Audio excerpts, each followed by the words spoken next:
Welcome to the Organizational Maneuverability Radio Show, Defying Gravity so your team can soar at altitude, with host Marshall Goldsmith, Executive Coach Randy Swaim. Well, hello. This is Executive Coach Randy Swaim, and once again, welcome to the Organizational Maneuverability Radio Show. And as I have mentioned before, we've had him on the show a few times, but I'm very honored to have my colleague and friend Stephen Wood on as the guest today for what we're going to talk about. So very honored to have him here. And so I'll tell you what, Steve, anything you want to share, just introduction-wise, for anybody that is listening or whatever, feel free. Hi, Randy. Good to see you again. You bet. Good to see you. No, look, by now we've done a few of these. So yeah, we have. I'm hoping that people will know who I am, but very quickly, Steve Wood, I'm here in Sydney, Australia, and throughout my career, I've sort of been fascinated by, what makes successful people tick, and what makes people that are nearly successful or should be successful sort of not quite make the grade. And so I've immersed myself into, the science around what's going on inside us, because often we blame, circumstances, the environment, the opportunities, the people, we work with as the stumbling block why we can't move forward. But very rarely that is the case. I'm not saying that those situations don't exist, but it's all about what we're thinking in our mind, and how we perceive things, that really makes the difference. So and I'll tell you too, just with what you said, that's a key aspect that brings neuroscience to the table for leadership, but also when you're talking about organizational maneuverability and you're talking about leading teams and situations and environments that are not just academic or predictable, there's a bigger insight that leaders have to really get their teams to success. And also what you're saying is good on that. I appreciate that. And so, yeah, and I know you wanted to kind of think about today a particular topic that is key for people to think about on this. So I'll let you progress. So, look, I think we should just pick up on that point that you made then, Randy, is that it doesn't matter where you are in the world, but this current environment that we have in the workplace, where over the last couple of years, things have changed so much. Yeah. People's jobs have changed. They've had this flexibility of working from home. Many people have, changed careers. They've decided to move out of the city and have a better lifestyle. But along with all this is technology. Technology is advancing at such a fast rate that almost no matter what organization or area you work in, there's this huge demand to keep up with the advancement in technology. And if you think about that too, every person that's on your team is a little bit different, and that can aggravate the whole thing. And when you have people that have been inducted into this high-tech environment, you may have 10 people on your team, and that your team may have 10 different ways of thinking about something and stuff. So it can be very challenging, as you're saying correctly, for sure. Yeah. And so I thought today that all those things bring with the, depending on how we're perceiving them, stress. There's almost no organization, or there's nobody that at some point doesn't complain about the amount of work they've got to do, or the stressful environment they're in, the people that could, lots of people don't like their boss. They don't like the person who's sitting in the cubicle. And I thought today would be a good opportunity just to explain exactly what's going on. We think that it's all happening outside of us, but it'd be good to get an understanding of what's actually going on inside of us. Yeah. Proceed. Yeah. And so the best way, just for people so that we encapsulate what the fight or flight response is, it's when the brain perceives that there's a danger, and then it prepares the body by releasing adrenaline and cortisol and other chemicals, so that the body can run, fight, or hide. And when I'm talking to a group of people, the best way that I like to explain this is, now people could be driving a car, so that we don't want them to close their eyes. But if for a moment you could close your eyes and imagine that, because the fight or flight response is a primitive response. It's not something that us as humans have just created. It's been around for ages. So if you could, for a moment, just be still and you close your eyes and you imagine that you're in the African savannah and you're the zebra. And the sun is coming up over the horizon. The grass is covered in dew, and you're just having a lovely time of eating away on the grass. And then all of a sudden, there's just this very gentle shift in the breeze, and you get a sniff of something that's just not quite right, and you recognize it as a threat. In an instant, your body prepares itself. It's not even, I don't even like to call it prepare, because it happens in such an instant. Yeah. Your body floods itself with adrenaline and cortisol, and before you know it, you've taken off and you've got that lion in hot pursuit. Now, after about 90 seconds, and this is based on science as well, is that this surge of chemicals that go into our body is only very short term. 60 to 90 seconds, nature has said that, if you're not away from that line in 90 seconds, then you may as well give up. So as the zebra, you escape this lion, and once you know you've escaped it, you stop and you just go back to eating the grass and relaxing. And in a very short period of time, your body reverts back to homeostasis, or back to the way it was prior to the fright.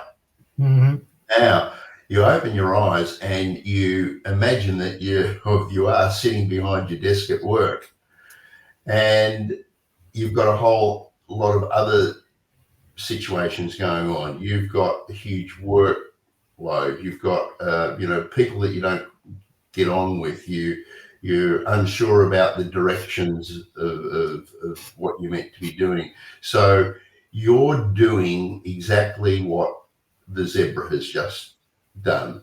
You're sitting there, you're stressed, you've got adrenaline and cortisol flowing through your body.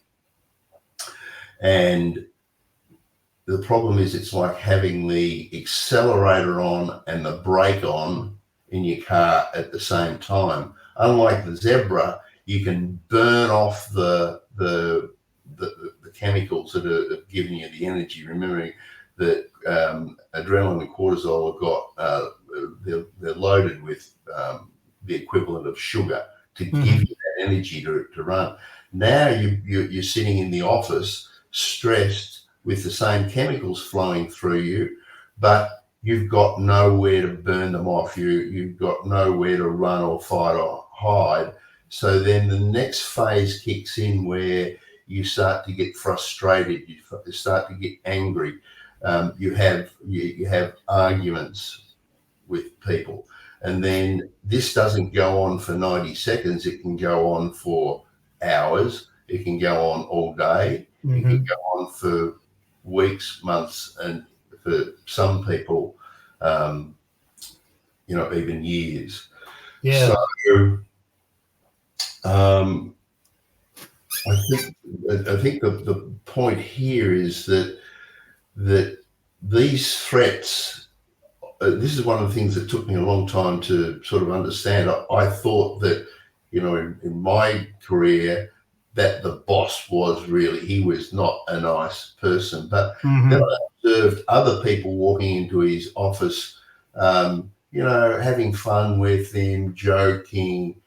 And so I realized that often it's this image that we have that creates the stress is a perception. It's the idea that we've created in our own mind. And that's one of the challenges for overcoming this stress, is that we've got to and we've actually got another subject, just on perception, but this idea of what is it that we're perceiving and where does that perception come from? And that's one of the first things that we need to try and change. But if we understand that the brain is like the chemist, you see an image and then the brain sets about decoding that image into chemistry so that you experience the emotions and the feeling that match the image. Yeah. And so if you wake up in the morning and you're with somebody that you care about and you love and you're full of life, you start expressing a different set of chemicals like dopamine and oxytocin, vasopressin and growth hormones that give you that feeling of love and happiness. But then if you wake up and you're worried about the day ahead and the boss, you create a completely different set of chemicals. So that you can see that just by thought alone, you're creating two different emotional scenarios. The big thing for me, and this is one of the most passionate subjects that I talk about, but the key for me in all of this is that when you go into that stress response, there's a couple of things that happens. One is that so that you can enact that primitive state of running, fighting, or hiding, the body drains. Drain is probably not really the right term, but it reallocates the blood source in your body. And the first place that it takes blood from is the frontal lobe of the brain. And it redirects it so that you've got more blood supply and energy in your legs and your arms. It also takes blood supply from your digestive system and from your reproductive system. So the body's very smart. And how am I going to get all these resources to run from this perceived threat?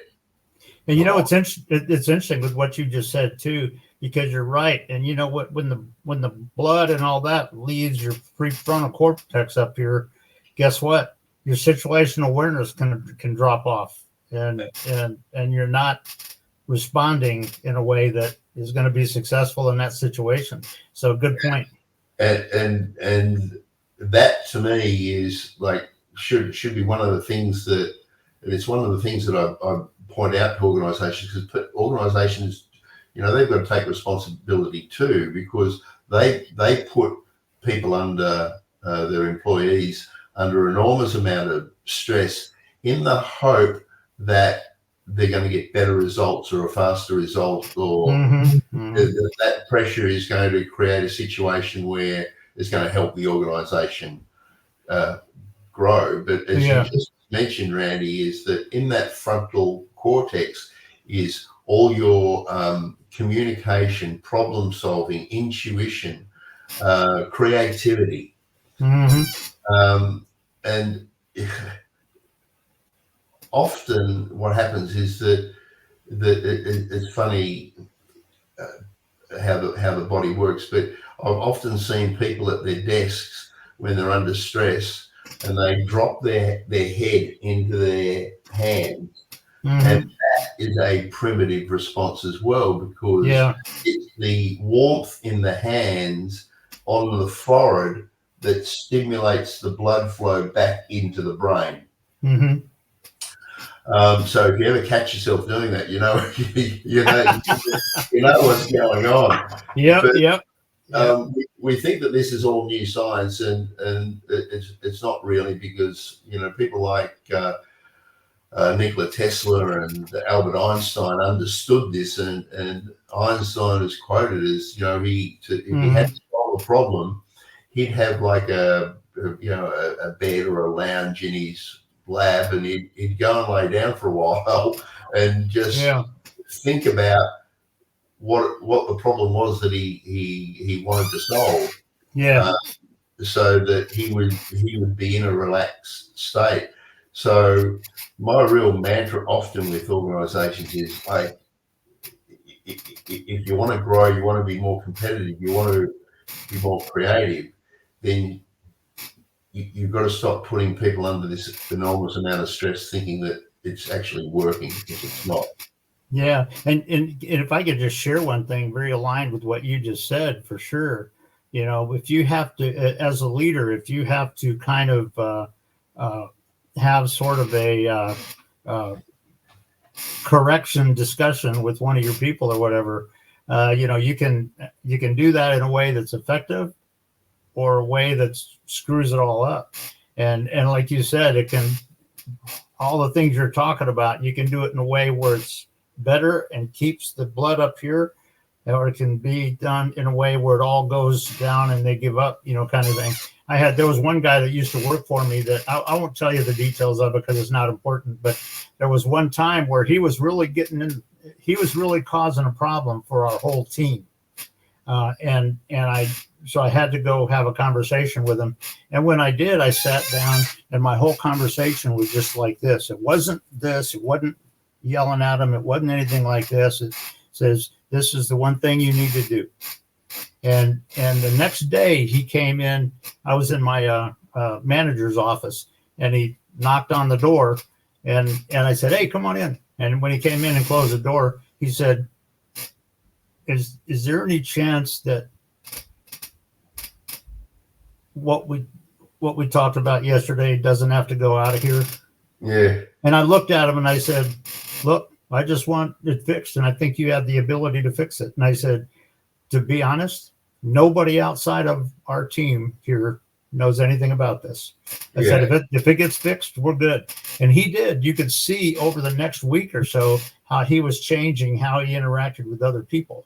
And it's like you said, because those two are amazing aspects of it. And when we're leading somebody, we got to realize it's not just about doing it kind of dysfunctionally. Yeah, absolutely. It's it's breaking the habit. But I think that the next I was going to make, Randy, is that there's a couple of other key things here, and that is also when I'm talking to an organisation, I have like a beaker of like a jug of liquid, just coloured water. That represents, when you wake up in the morning, that represents all the energy that you've got to use the day.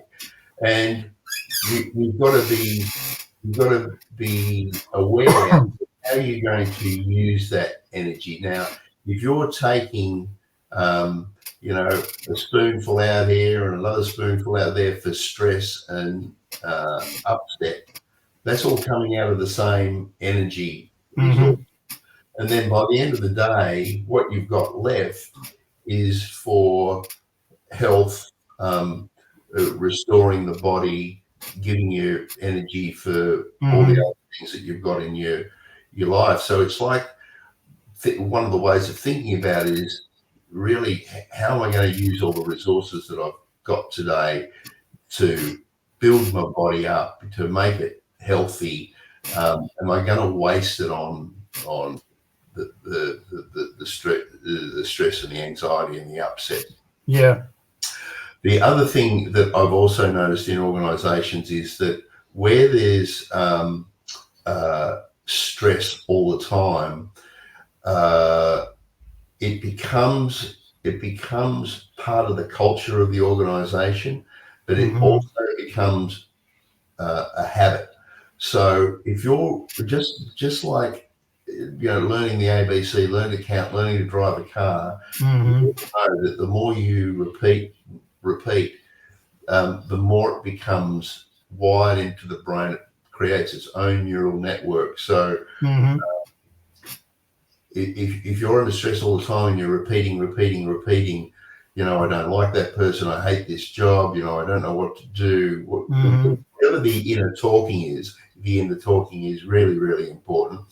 That ends up creating a memory, and it becomes a habit. So, so the person that triggers you mightn't even say or do anything, but because it become a habit, they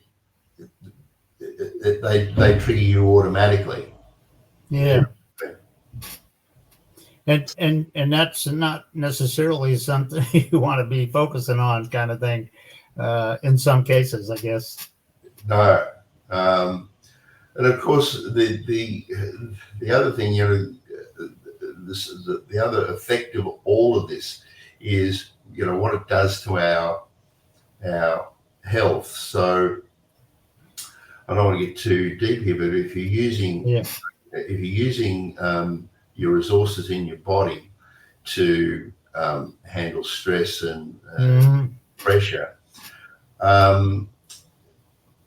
that starts to affect what's going on in the body as far as your genes are concerned. So, I don't want to go too deep here, but our body is basically a protein producing machine. So every cell in the body, if it's a muscle cell, they're creating myosin and actin, and skin is collagen and elastin.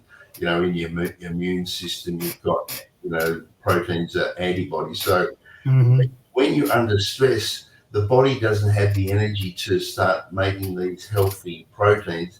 Then you get the problem where people get sick and they're not at the level that they need to be to carry out their job. So I think the point is that in this day and age, people think that stress is just part of if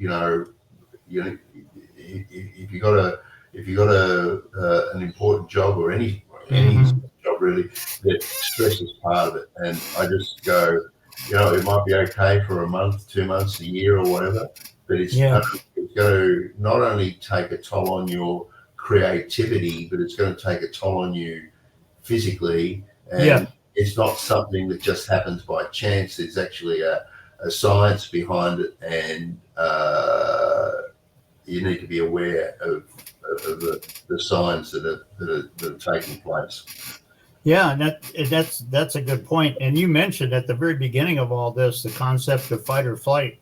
And one thing that I kind of have shared before is the last thing you want is for it to be all fight or all flight, kind of thing. There's, you can fight just enough to get past this little thing or whatever, but to think mentally that we have to be all 100% fight or flight, can really distort all that you're talking about on that. And so having clarity on it, having wisdom on it, as you're stating correctly, that does everything, and it can make you do the right things at the right time without just gravitating to either fight or flight, kind of thing. And so it's kind of an interesting point. I think I always like to use an aeronautical example, but I think one of the important things for people to understand is that we're all built to have this system activated. Like there are going to be times when you're going to need huge amounts of energy to react to a situation. And look, I always remember when I flew solo for the first time. Like, man, I tell you, I was stressed. Can I do this? Am I going to get down alive? But it only lasted a short period of time, and when I got back down on the ground, it was like this. The result was this balancing act of euphoria. Yeah. You'd accomplish something. So I don't want people to think that they should never ever experience this. I call it exhilaration. The stress. There's times when we need it, and you tell me if I'm wrong, but I guarantee you that you've had situations flying where something might have gone wrong. I don't know. There were some. Yeah, you got maybe an engine failure or something, and your body has come to a state where you have to focus and go through the checklist and work out exactly where you're going to land, or how you're going to get the engine started again. But that doesn't, it doesn't last for days and months and years. Yeah, and interesting, just aligned with what you said when you're talking about flying for the military. There's times where in the battle environment, you may have to kind of have your real passion going, but there's other times where that can get in your way. And it's like, as I would always tell people, in the midst of the battle, you got to have your brain working. You got to have your awareness there. And sometimes if you let all the emotions drive it, that can get in the way of what you're really trying to accomplish to be successful. So, and that can happen, as you're kind of implying correctly. So that can happen in almost any kind of situation that arises when you're a leader, and what comes up in your team sometimes. And so those are just some of the things, like you're correctly saying, that you just got to be aware of it. Are you aware not only of what you're trying to accomplish, but are you also aware of when what you're doing is getting in the way? What's causing further problems or whatever? Do you have that situational awareness to realize that? Kind of very aligned with what you're saying. Yeah, and it's just to follow up on that, it's like if you're able to just hold yourself in the not the state, but the aware state. Yeah. Then I've heard so many people, athletes and performers say you go into this flow state where all the answers are just coming to you. Whereas when you get wound up and, tightened up, it sort of blocks off that flow state where all the answers are available to you. Yeah. Yeah. Well, that's true. I tell you, that's a good point when you're talking about all this, particularly when you're leading teams or you're trying to be successful in a rapidly changing, unpredictable environment, which is the nature of organizational maneuverability. So some real value to that. Let me just let you share anything else that you'd like to share, maybe in conclusion or whatever, anything you want to pass on to the listeners for sure. Look, I think at the end of all this is people might be listening to it and go, oh, that's fine, but you haven't been in my workplace, and you don't know the pressure that we're put under. A lot of these, I actually think that America has got it more right than a lot of other countries, and some of the bigger organisations. You see the inside of them; they're all sitting around on bean bags and on stairs, solving problems and everything. Yeah. I'm sure the expectation is still there to, perform, but they do understand this idea of putting people in a creative environment. But look, I just say that, as I mentioned at the beginning, a lot of what we're perceiving, that how we interpret the image, whatever the image is, the task ahead of us, the person that's irritating us. Yeah, we have the ability to look at that, interpret that image or that person in a different way, and that by doing that, that'll create different chemistry and give us a different outcome. And I'm not saying that there's not organisations that are do this badly. Once you get some awareness of it, it might be that you do want to shift organisations. But my experience is that it doesn't matter where you go, you're going to always bump into someone that's rubbing you up the wrong way. Yeah. And you know what? Are you aware of that? And as a leader, are you aware of how you may be impacting your team in a different way, in a negative way? And what are you going to do about it? How are you going to improve that? Yeah. And of course, one of the great questions to ask is, if there is someone that's, irritating you, what's going on for them? Maybe instead of reacting to them, maybe it's worthwhile, taking the time to, have a bit of a chat to them to find out what's happening with them. One of the reasons I mentioned this, because the figure, astounded me, is that there was a Nielsen survey, huge worldwide Nielsen survey. I think I might have mentioned it once before.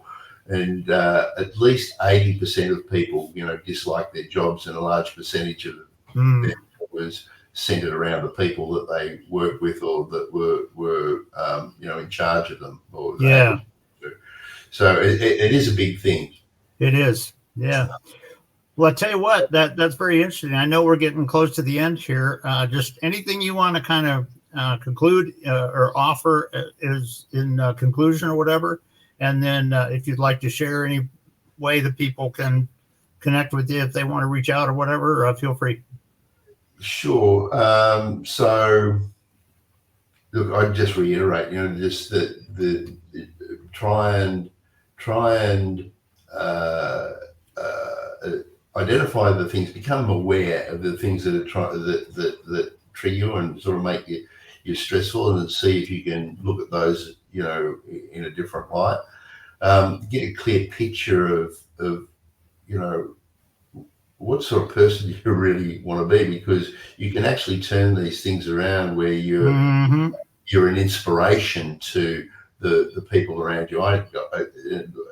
From my own experience, I only ever talk about my own experience, is that when I was in charge in TV, I used to have people coming to me all the time going, oh, so-and-so's not doing this and so-and-so's not doing that. And, I used to give them this, same advice, is there another way that you can look at it? But I think also get a clear picture of what your goal is and how you want to be, because, when you're being pushed around, there you go. It's like being in the surf, you're being tumbled around by the environment, and it's just the way you're looking at it. I know that might sound simplistic to people, but it's true. It's very true. Once you get a clear picture of what you want, then the answers will come to you. And of course, one of the big things that I love is this whole idea is when the brain at night, when you go to bed, put your head on the pillow, the brain starts going into theta and alpha. It's the best time to start asking questions and getting some answers. There you go.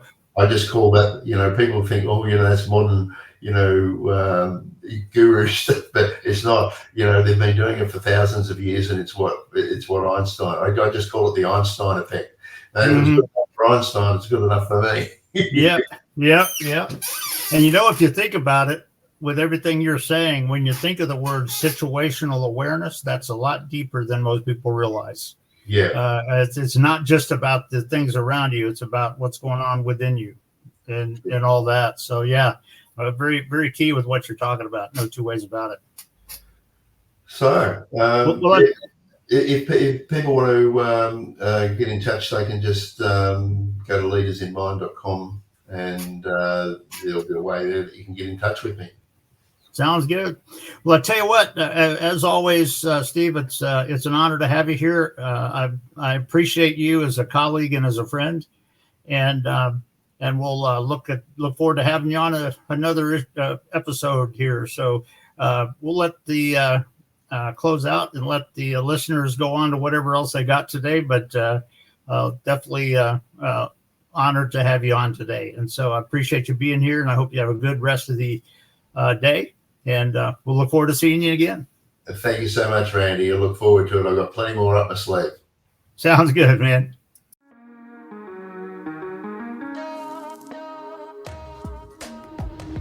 Broadcasting from the business capital of the world, this is the Podcast Business News Network.